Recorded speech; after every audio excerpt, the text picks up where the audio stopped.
Once upon a time in a distant land, with castles and palaces where a benevolent king lived and his children ruled the land. The young princess always wanted to be entertained. Stories and falcons were the only thing that interested the princess, and I had to tell the stories, as I was the court fool. It was a difficult, very difficult task. The spoiled girl was hard to entertain. I tried Snow White, but no chance. So the child catcher of Hamelin. She reminded me of my predecessor and almost wanted to leave me hanging. On the advice of the treasurer, I should just mix everything up, it wouldn't be noticeable. Would my lady like a brand new story? The girl was thrilled. Once upon a time, in a distant land with castles and palaces, a dragon crept in at night. From then on, the once cheerful kingdom was gripped by fear and sadness. The dragon devastated village after village, the crops burned in the fields. The god of fire and the goddess of air were consulted, even so the answer was not clear. The dragon raged and plundered the villages, leaving only ashes and death in its wake. Once people lived in abundance, today the plates were empty.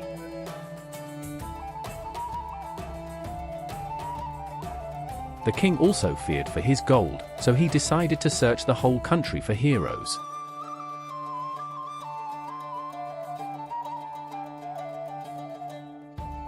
His heralds searched all over the country, spreading the message everywhere. The gold also attracted many soldiers of fortune, but they all failed. Two brothers from a friendly kingdom, Walder and Balder,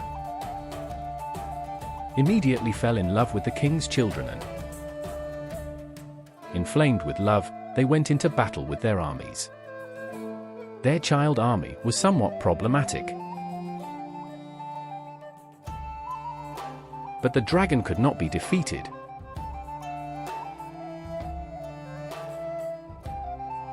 Then came the three Valkyrie, each a deadly specialist in her field, known throughout the world, and even so it was a pointless sacrifice. One day a soldier of fortune managed to surprise the dragon and negotiated a pact with him.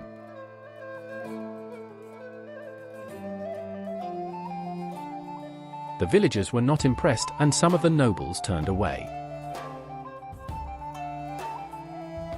From then on, virgins had to be sacrificed once a year. No, Peter, nobody believes the story of the last harvest festival. They had to knock the dripping gold off the stones and collect it. Every time someone approached the treasure, the dragon ignited the gold and it melted and dripped into its cave system, and the dragon flew off to plunder new gold. Some villages came up with the idea of putting their riches in nets and offering them to the dragon as appeasement, and the dragon was wise enough to accept and spare the villages, making it easier for him to get at the treasure. He just had to collect it as he flew by. Some of the gold also flowed into a nearby spring and mixed with the water, which carried the gold down the Rhine. The dwarf settled along the river and panned the gold, while the dragon ruled the mountains. Many of the youngsters escaped into the forests.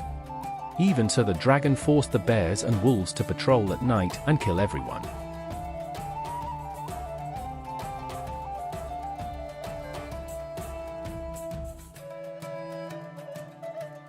Bloodthirsty creatures guarded the forest by day, and at sunset a lone Michael Wendler sang eerie songs in a clearing. The young men fed on what they found.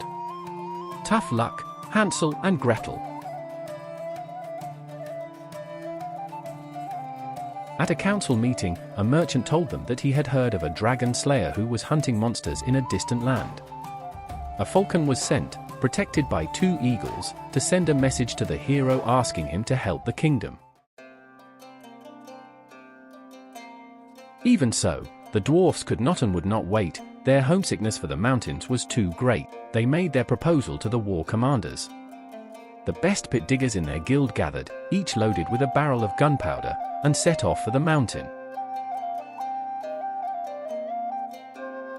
While the army diverted the dragon for weeks, they dug long tunnels into the mountain and filled it with the barrels of black powder they had brought with them. The villagers were informed at the last moment to prevent a panic. At an opportune moment, the dragon, tired from the night's attacks, retreated deep into the mountain to sleep. The dwarf's trap snapped shut.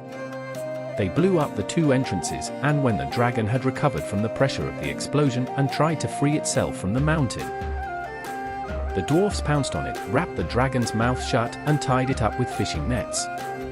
So they dragged him into the valley where the cheering knights were already waiting.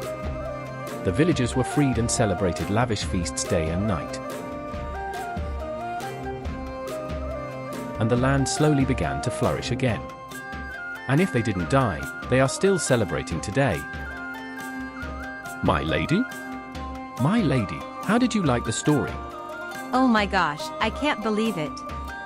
Prince Harry is divorced with Meghan. Oh come on, fuck off.